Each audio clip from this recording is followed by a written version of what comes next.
Olá, meus irmãos de Boa Esperança, Jardim Letícia. Um prazer poder falar com vocês mais uma vez. Alegremos-nos, regozijemos-nos. Este é o dia que o Senhor nos deu.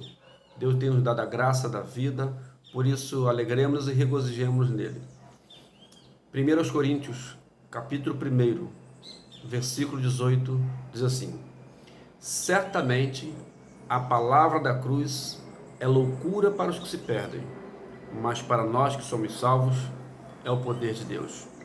Estamos diante de uma das passagens mais lindas do Novo Testamento, de uma das falas mais ricas proferida pelo grande apóstolo São Paulo.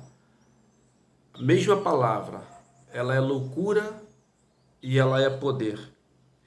Ela é loucura porque ela vai dizer que quem ali morreu, a saber, na cruz, morreu de forma inocente. Morreu em meu lugar, morreu em seu lugar. É loucura porque ela diz quem eu sou.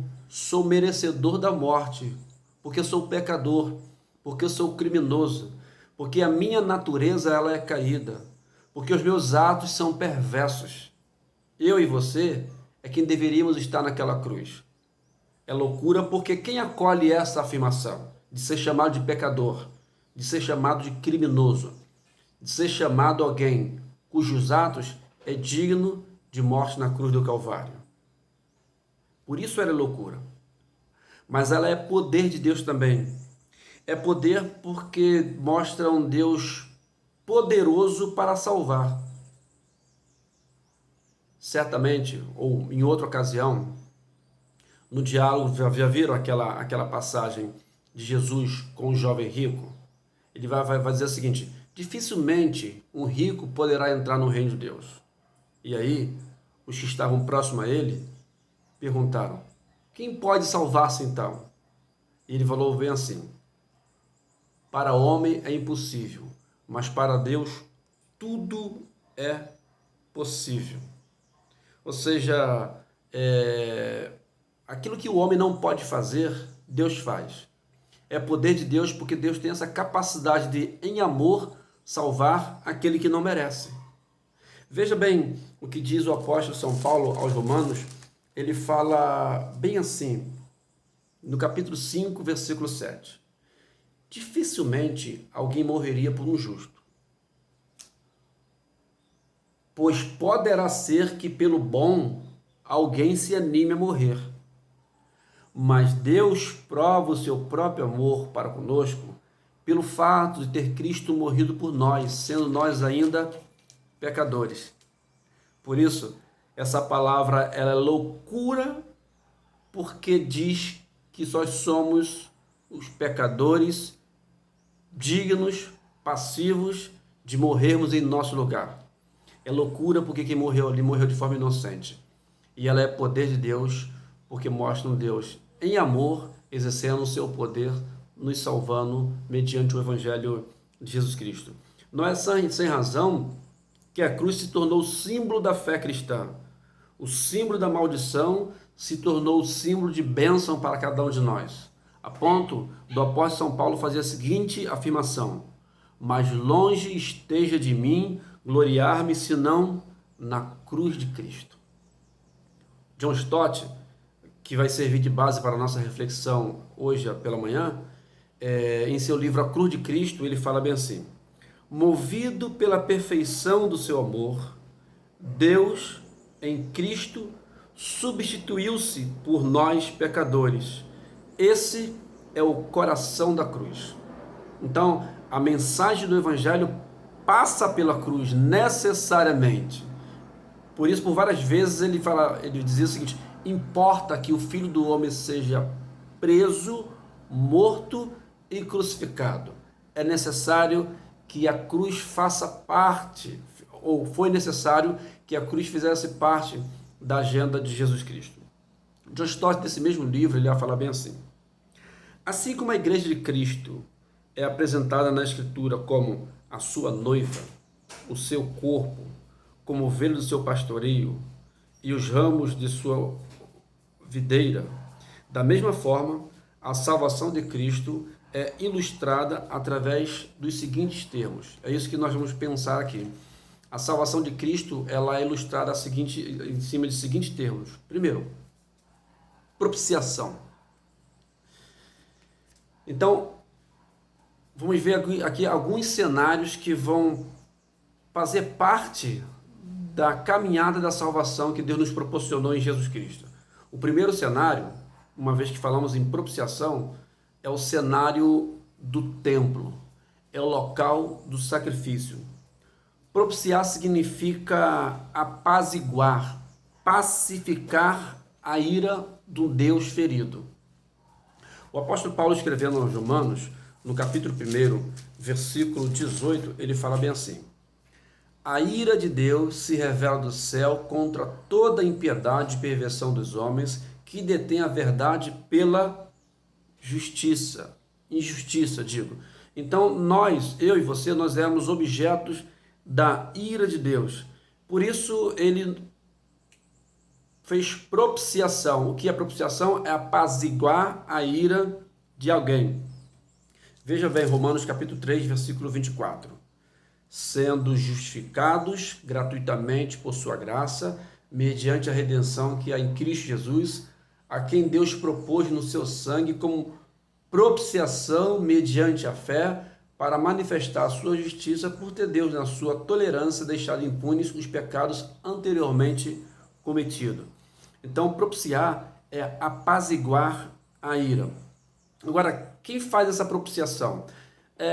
Nos cultos pagãos, o próprio fiel faz essa oferenda de propiciação. Ele faz a própria propiciação através dos ritos. Mas, no contexto do Evangelho, ele começa dizendo, afirmando que nada que possamos fazer, dizer ou oferecer pode compensar nossos pecados e aplacar a ira de Deus. Foi o próprio Deus quem fez propiciação pelos nossos pecados. Ele se ofereceu como propiciação pelos nossos pecados. Vejam como, de forma rica, o apóstolo João, escrevendo na sua primeira carta, ele vai nos dizer exatamente isso. Ele vai falar bem assim. João, capítulo 1, capítulo 4, versículo 10, vai falar bem assim. Nisto consiste o amor, não em que nós tenhamos amado a Deus, mas em que Ele nos amou e enviou seu Filho como propiciação pelos nossos pecados, ok? Então o próprio Deus se ofereceu em Jesus Cristo para propiciar os nossos pecados.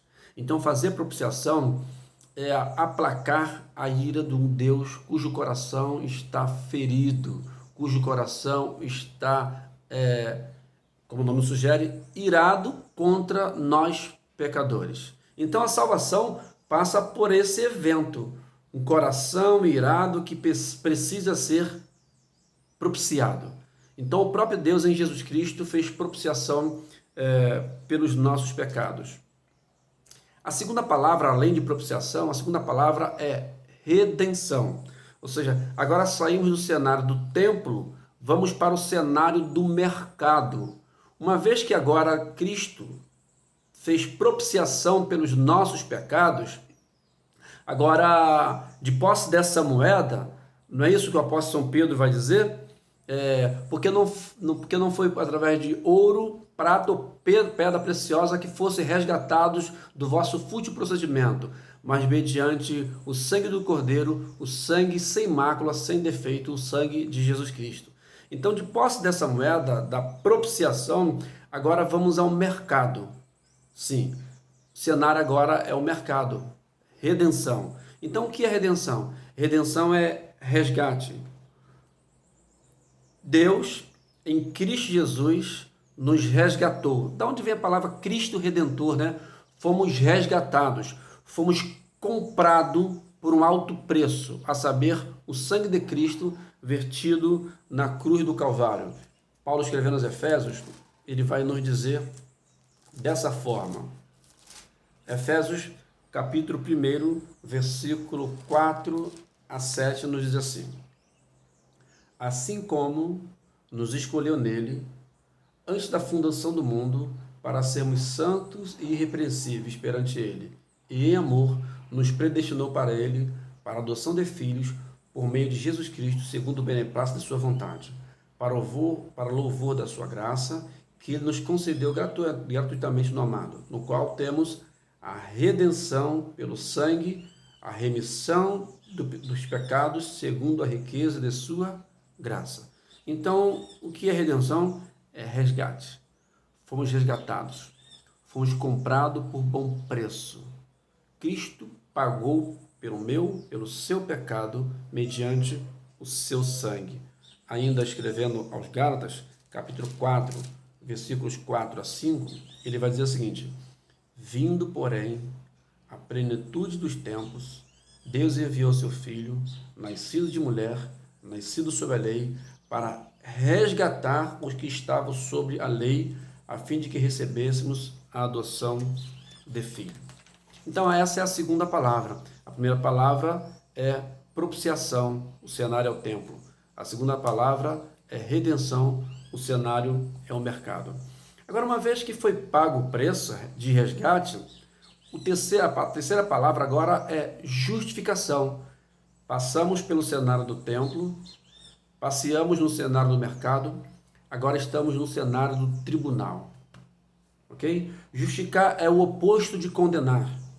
Uma vez que estávamos condenados, uma vez que éramos objetos da ira de Deus, mediante o seu sangue vertido na cruz do Calvário, fomos resgatados e agora, por consequência desse preço pago, fomos declarados justos.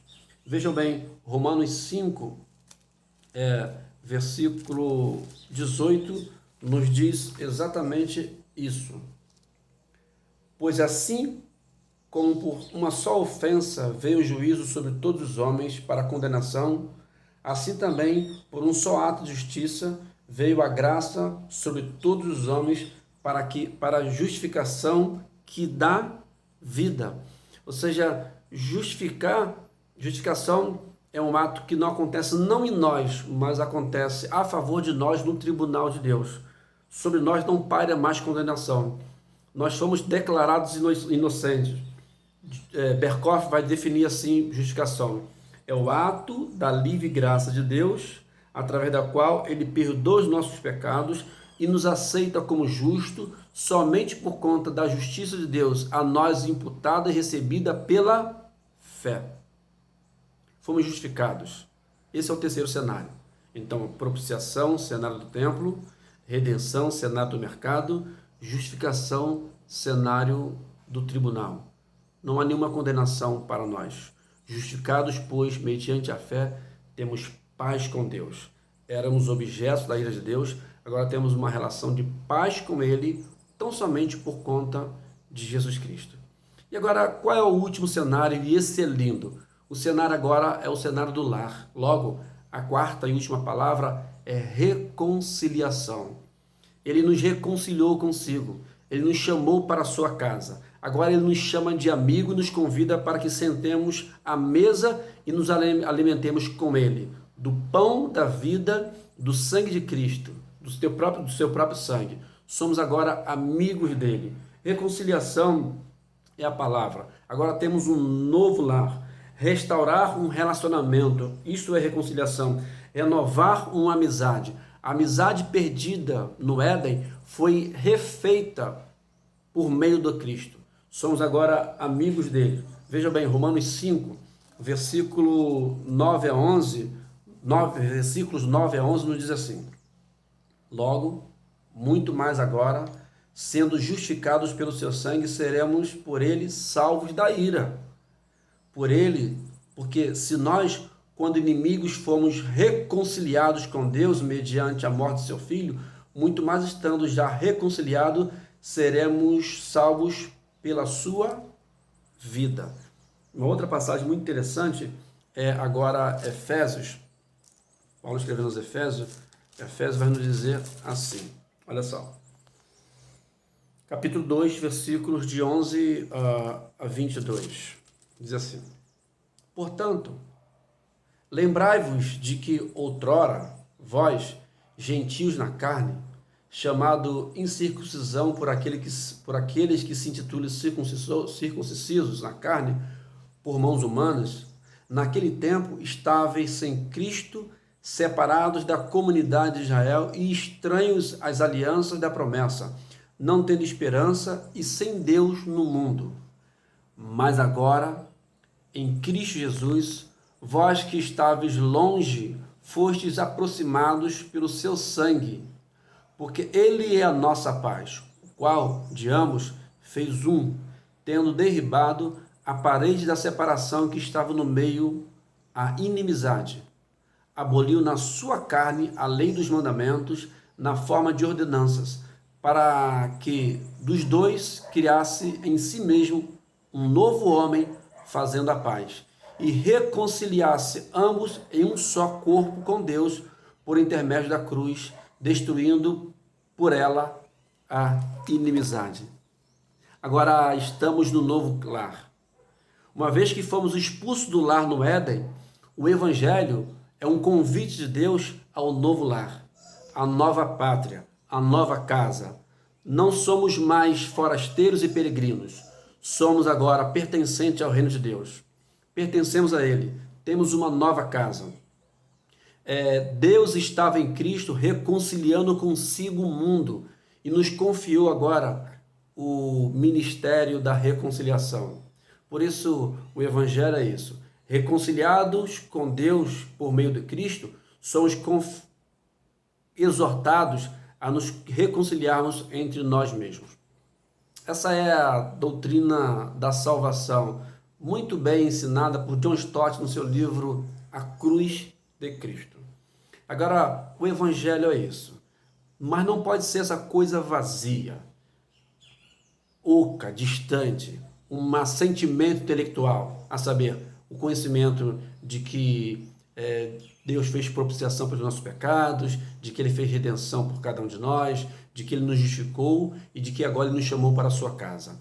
Aqueles que vieram para a sua casa, aqueles que agora pertencem a Ele, têm agora o imperativo ético. É viver nessa sociedade vil como alguém que pertence ao novo reino, que pertence à nova casa, que estabeleceu uma relação de nova amizade com Deus. E quem é amigo de Deus é inimigo de tudo aquilo que Deus condena. E quem é amigo de Deus é amigo de tudo aquilo que Deus ama. Deus condena a injustiça, Deus condena a violência nas suas diversas formas, Deus condena o desamor, Deus condena a ira, Deus condena tudo aquilo que destrói o ser humano. Portanto, se eu sou do Evangelho, se você é do Evangelho, você precisa e deve estar na vanguarda de tudo aquilo que humaniza aquele por quem Cristo morreu. O contrário é verdadeiro, porque se você destrói, se você não considera aquele por quem Cristo morreu, você está sinalizando que você não compreendeu o evento salvação. Pertencer a Cristo é ser sal da terra e luz do mundo, é viver nessa sociedade vil, nessa sociedade pagã, como sendo um paradigma, como sendo uma referência, apesar de sermos o que somos, apesar de pensarmos o que pensamos, mas Ele graciosamente nos chamou e nos deu um imperativo ético, para que essa sociedade seja no mínimo mais justa através de mim e através de você. E aí, nós vamos fazer com que aqueles que ainda não foram alcançados pela graça vejam através dos nossos atos que efetivamente Deus realiza a salvação e muda o coração do pecador. Transforma o coração conforme a sua imagem, fazendo com que cada um de nós pareçamos mais com Deus, apesar de nós. Que Ele nos abençoe, que Ele nos guarde e que Ele nos dê a sua graça para que consigamos assim proceder. Amém.